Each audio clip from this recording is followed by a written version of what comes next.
तर नमस्कार सगळ्यांना। चला आज माझा छोटासा मिनी ब्लॉग आहे। तर तनिषला सुट्टी होती त्यामुळे एक नाही त्याला देवपूजा करायला लावलेली। छान असं त्याने देवपूजा केली आणि त्याच्यानंतर नाश्त्यामध्ये मायोनीजचं सँडविच बनवायचं होतं। त्याच्या आवडीचं काहीतरी बनवायचं म्हटलं ना मध्ये मध्ये लुडबुड चालू असतं। तर मस्त असं सँडविचचा नाश्ता करून घेतला आणि त्याच्याबरोबरच ना स्वयंपाकाला पण लागलेली होती।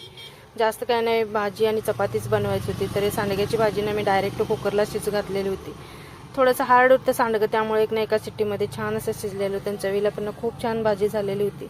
भाजी केली, चपात्या केल्यानंतर ना दुपारचं जेवण करून घेतलं आणि त्याच्यानंतर आम्हाला जायचं होतं कॅन्टीनला।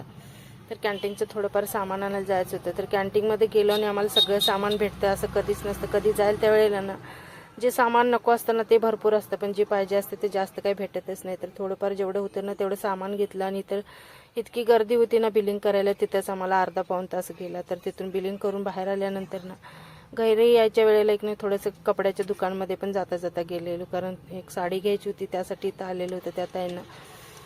तर साडी वगैरे तर भेटली। त्याच्यानंतर मग घरी आल्यानंतर ना थोडंसं रेस्ट केलं, कारण इतकं ऊन लागत होतं ना, घरी कधी एकदा येईन आणि फॅन खाली कधी बसेन असं झालेलं होतं।